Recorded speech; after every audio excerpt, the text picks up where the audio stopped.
तो अभी तक हमने देखा था कि ली ने अपने स्पीयर का यूज करके अटैक कर दिया था, लेकिन तभी उसी वक्त वहां पर एक और स्पेल कास्टर भी आ गया था और उसने अपनी पावर का यूज करके इसे बहुत ही आसानी से रोक दिया था। लेकिन इसके बाद हम देखते हैं कि वह इसके ऊपर काफी गुस्सा भी हो गया था और इसीलिए वह अपने पावर का यूज करके इसके ऊपर अटैक करने लगता है। मगर वहीं हम देखते हैं कि लीन इसके चक्कर में नहीं पड़ता, क्योंकि रिनकार्नेशन फ्रूट भी अब कुछ ही टाइम में रेडी होने वाला था और इसीलिए हम देखते हैं कि वह इसे अपने हाथों से नहीं जाने देना चाहता था। मगर वहीं हम देखते हैं कि वह लेडी इनको इतने आसानी से छोड़ने वाली नहीं होती और इसीलिए वो अपने सभी लोगों से इनके ऊपर अटैक करने के लिए बोल देती है। वहीं हम देखते हैं कि लीन और मास्टर सुन को रिनकार्नेशन फ्रूट भी मिल गया था, लेकिन लीन इसके ट्री को भी छोड़ने वाला नहीं होता और अब इसीलिए हम देखते हैं कि वो इसे अपने साथ में लेकर जाने के लिए रेडी हो गया था। लेकिन तभी हम देखते हैं कि इस बात से वे सभी इनके ऊपर काफी गुस्सा हो जाते हैं और इसलिए वे इनको मारने के लिए रेडी हो गए थे। तभी अचानक से वो स्पेल कास्टर भी इनके बैरियर के ऊपर अटैक कर देता है और इस तरह से उसने इसे बहुत ही आसानी से तोड़ दिया था। तब इसे देखकर लीन और सुन अपनी जान बचाने के लिए यहाँ से भागने लगते हैं, लेकिन फिर भी हम देखते हैं कि वे इनको इतने आसानी से छोड़ने वाले नहीं होते और वहीं उस स्पेल कास्टर ने आकर लीन को सामने से घेर लिया था। तब इसे देखकर लीन अपने इमोर्टल स्वर्ड से इसके ऊपर अटैक करता है, लेकिन इसके बाद भी हम देखते हैं कि उस स्पेल कास्टर को इसके बारे में कोई चिंता नहीं होती और उसने अपनी पावर का यूज करके इसे बहुत ही आसानी से रोक लिया था। जिसके बाद लीन भी इस बात से हैरान हो जाता है और कहता है इसने तो इमोर्टल स्वर्ड के पावर को भी इतने आसानी से रोक लिया और इसलिए ऐसा लगता है कि शायद इसके पास में ट्रू बॉडी है। इसके बाद हम देखते हैं कि वो अपने पीछे आ रहे सारे स्पेल कास्टर को मार देता है और फिर अपनी जान बचाकर यहाँ से भागने लगा था, क्योंकि उसे पता है कि ये स्पेल कास्टर बहुत ही पावरफुल है। वहीं दूसरी तरफ हम देखते हैं कि बाकी स्पेल कास्टर ने सुन को चारों तरफ से घेर लिया था और वे फिर से इसके ऊपर अटैक करने के लिए चले जाते हैं, लेकिन सुन भी इतने आसानी से इनके सामने हार मानने वाला नहीं होता और इसीलिए वो भी अपने पावर का यूज करके इनको मारने लगता है। लेकिन तभी इसी बीच हम देखते हैं कि एक स्पेल कास्टर ने इसके ऊपर अटैक कर दिया था और इस तरह से वो इसके एक हाथ को काट देता है। जिसके बाद हम देखते हैं कि सुन यहाँ पर कुछ भी नहीं कर पाता, क्योंकि वो इनके बीच में बहुत बुरे तरीके से फंस गया था और फिर हम देखते हैं कि वह इसे मार देते हैं। वहीं दूसरी तरफ हम देखते हैं मास्टर सुन का एक साथी भी अपनी जान बचाकर भाग रहा था, लेकिन यहाँ उसे अपने आसपास में कोई भी नजर नहीं आ रहा था और इसलिए उसे ऐसा लगता है कि वो यहाँ पर बहुत ही आसानी से बच गया। मगर तभी इसी वक्त हम देखते हैं कि किसी ने अपने पावर का यूज करके इसके ऊपर अटैक कर दिया था, जिसकी वजह से वो आदमी अब इसके सामने कुछ भी नहीं कर पाता और अब इस तरह से हम देखते हैं कि वो इसके सामने फंस गया था।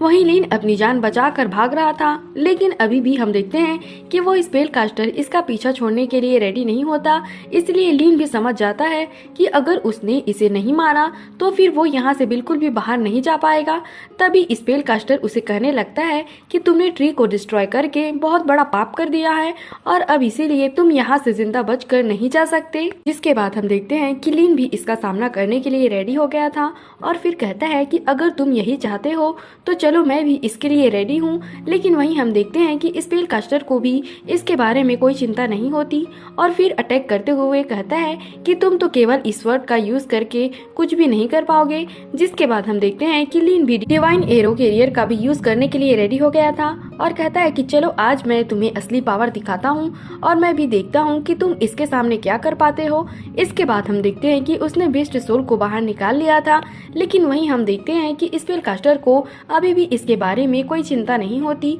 और वो फिर से इसके ऊपर अटैक करने के लिए आने लगा था। लेकिन तभी पता चलता है कि डिवाइन एरो कैरियर को चार्ज होने के लिए थोड़ा सा टाइम लगेगा और इसलिए हम देखते हैं कि लीन खुद इसके साथ में फाइट करने के लिए चला जाता है। मगर वहीं हम देखते हैं कि वह स्पेल कास्टर भी कुछ कम नहीं होता, क्योंकि उसने अपने आप को इसके सारे अटैक से बचा लिया था और इसीलिए हम देखते हैं कि लीन अभी तक भी इसका कुछ भी नहीं कर पाया होता। लेकिन फिर भी हम देखते हैं कि लीन इतने आसानी से हार मानने वाला नहीं होता और वह अभी भी इमोर्टल स्वर्ड का यूज करके इसका सामना करने की कोशिश करता है। लेकिन अब इसकी वजह से हम देखते हैं कि लीगो की हालत काफी ज्यादा खराब हो गई थी, इसीलिए लीन से कहने लगता है है कि मैं अब इसके सामने ज्यादा टाइम के लिए कुछ नहीं कर पाऊंगा। वहीं लीन अभी भी इसके ऊपर लगातार अटैक करने के लिए कोशिश कर रहा था, लेकिन हम देखते हैं स्पेल कास्टर ने अपने चारों तरफ एक बैरियर को क्रिएट कर लिया था, जिसकी वजह से लीन का अटैक इसके सामने कुछ भी नहीं कर पाता।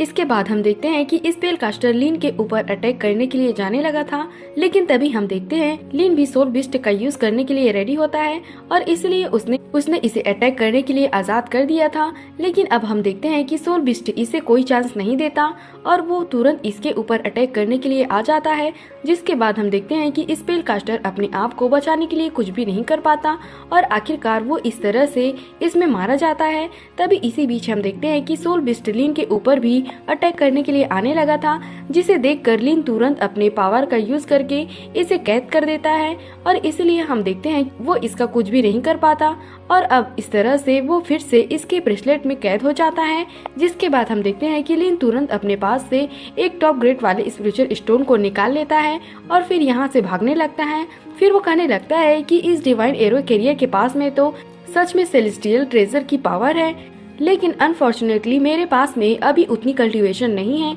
जिसकी वजह से मैं इसके द्वारा किए गए सोल पावर के कंसेप्शन को नहीं झेल सकता। लेकिन तभी हमें पता चलता है कि लीन फिर से इसका इतने जल्दी से यूज नहीं कर सकता, क्योंकि अब इसे फिर से चार्ज होने में टाइम लगेगा। इसलिए उसे चिंता होने लगती है कि अगर कहीं लेवल 7 वाला स्पेल कास्टर इसके सामने आ गया तो फिर वो इसमें जरूर ही मारा जाएगा। तभी इसी वक्त हम देखते हैं कि सच में इसके पीछे कोई हलचल होने लगती है, जिसकी वजह से लीन इस बात से काफी डर गया था और इसे देखकर ऐसा लग रहा था कि वह सच में बहुत ज्यादा पावरफुल है। तब इसे देखते ही लीन यहाँ से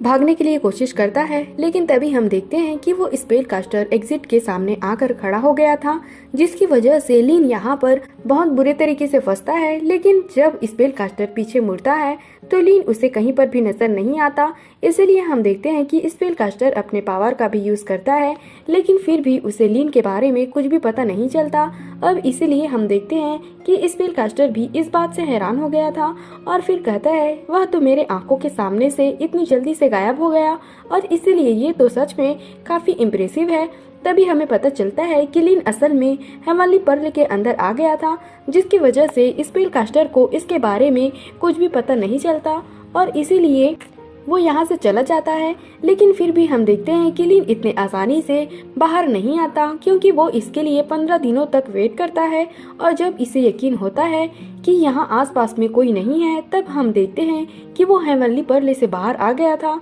और अब यहाँ से भी बाहर जाने के लिए रेडी होता है। लेकिन तभी हमें पता चलता है कि यहाँ तो असल में कोई बैरियर लगा हुआ है, जिसके कारण लीन यहाँ से बाहर नहीं जा पाता। लेकिन तभी हम देखते हैं कि वो स्पेल कास्टर भी यहाँ पर आ गया था, जो कहने लगता है कि मैं तो काफी टाइम से तुम्हारा ही वेट कर रहा हूँ। फिर वो कहने लगता है कि तुम्हारे पास में तो ट्रांसफॉर्मेशन की मिडिल स्टेज वाली पावर है, लेकिन इसके बाद भी तुमने लेवल 6 वाले चीमू को भी इतने आसानी से मार दिया। इसलिए मुझे पता है कि तुम कल्टीवेशन कंट्री में कोई अनजान फिगर नहीं हो। जिसके बाद हम देखते हैं कि लीन उसे अपना नाम बता देता है, लेकिन फिर भी हम देखते हैं कि स्पेल कास्टर इसे इतने आसानी से छोड़ने वाला नहीं होता और कहता है कि तुमने जिस ट्रेजर का यूज करके चीमू को मारा था वह तो असल में तुम्हारे ब्रेसलेट के अंदर है। जिसके बाद हम देखते हैं कि लीन भी इस बात से हैरान हो जाता है। तभी स्पेल कास्टर कहने लगता है कि इसके अंदर से तो विश्व सूल की सेंट आ रही है। इसके अलावा मैंने यहाँ के एग्जिट को भी सील कर दिया है, जिसकी वजह से तुम यहाँ से भी भाग नहीं सकते। फिर वो कहने लगता है मुझे पता है कि तुमने अपने ऑरा को छुपाया है और इसीलिए मैं चाहता हूँ कि तुम मुझे बता दो कि तुमने ऐसा कैसे किया। इसलिए उसके बाद मैं तुम्हारे पूरे बॉडी को छोड़ दूंगा और फिर मैं अपने तालिस्मन सोल का यूज करके तुम्हें अपना तालिस्मन पपेट बना लूंगा। लेकिन इसके बाद भी हम देखते हैं कि लीन इतने आसानी से हार मानने वाला नहीं होता और इसलिए वह अपने पावर का यूज करके इसके ऊपर अटैक करने के लिए कोशिश करता है। लेकिन तभी हम देखते हैं कि स्पेल कास्टर ने इसे बहुत ही आसानी से रोक दिया था और कहने लगता है कि तुम्हारे पास में तो असल में बहुत सारे ट्रेजर हैं। और फिर वो इसके पावर को डिस्ट्रॉय करते हुए कहता है कि वो स्वर्ड भी उतनी बुरी नहीं है। लेकिन इसके बाद भी हम देखते हैं कि लीन लीन इसका सामना करने के लिए रेडी था और वो इसके लिए अपने फॉरबिडन फ्लैग को भी बाहर निकाल लेता है। तभी इसे देखकर वो स्पेल कास्टर करने लगता है कि इसके पास में तो हेवनली पावर है, लेकिन यह तो असल में इमोर्टल रेलिक्स का सीक्रेट लैंड है, जिसकी वजह से तुम यहाँ पर कुछ भी नहीं कर सकते। इसके बाद हम देखते हैं कि उसने अपने फ्रेसर का भी यूज करना शुरू कर दिया था, जिसकी वजह से लीन इसके सामने कुछ भी नहीं कर पाता। जो सीन दिखाते हुए यह एपिसोड यहीं पर खत्म हो जाता है। तो अगर आपको एक्सप्लेनेशन अच्छी लगी हो तो हमारे चैनल को सब्सक्राइब और लाइक जरूर करना। Thanks for watching.